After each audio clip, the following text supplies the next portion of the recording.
Good morning. Welcome back to the Open here on BNN Bloomberg. I'm John Ehrlichman. We're about 15 minutes away from the start of trading, but I'll tell you, there's already lots of activity in the Canadian dollar performance against the greenback. We saw a spike in the Loonie after that blockbuster jobs report for Canada in the month of January. 150,000 new positions created, as 10 times what they were expecting on Bay Street. And we were talking before the break with Karl Schamotta about how that complicates the job for our Bank of Canada, which had recently, after all those rate hikes, said we're going to pause and see how things play out from here. Karl's back with us now. He's chief market strategist at Corpay.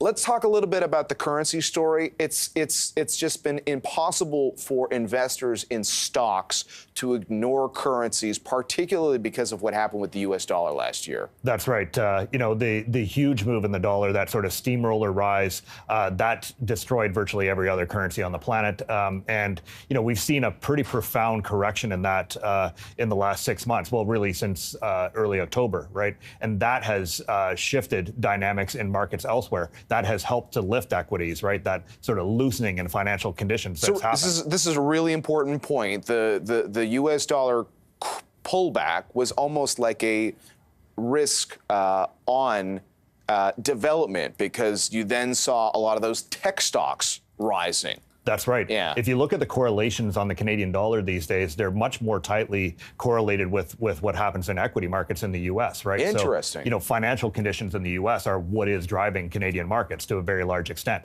And so, that sort of idea that the Fed was nearing its terminal rate, that we weren't likely to see any, huge sort of dynamic changes in monetary policy in the U.S., that all fed through into a stronger Canadian dollar to an extent, but a much stronger Canadian equity market and much stronger equity markets globally. Can you make a call on where the Loonie is going from here in an environment like this? Well, I think that, if you look at what's happening right now, we're looking at a Canadian dollar that has lagged a sort of resilience in the Canadian economy. The Canadian economy has been performing well above expectations for several months now. And I would think that, that argues for slight gains.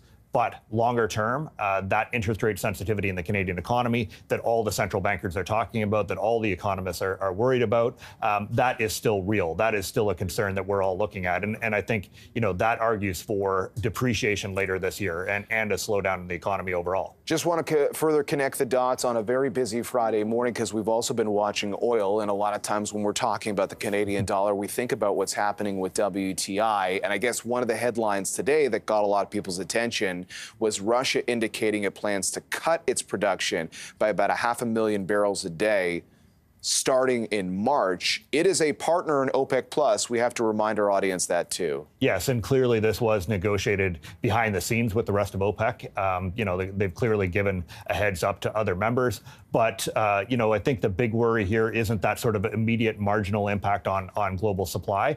It's the idea that Russia is looking to sort of lash out at the West, that it is looking to use oil as a weapon on international markets. And if it, sort of accelerates those efforts, then you're looking at potential for oil going back to $100 again. If that happens, we have to rewrite our inflation playbook again. Can you explain that real quickly? Right. So if we're looking at, prices near 100 or above, that is going to raise CPI in the U.S. That is going to raise inflation expectations. That is going to drive the Fed toward tightening policy further, even if they don't want to, even if they're, worried about the fundamentals in the economy. Overheating oil prices would mean overheating inflation expectations, and it would force their hand. So it's definitely a big risk that we need to worry about. Equity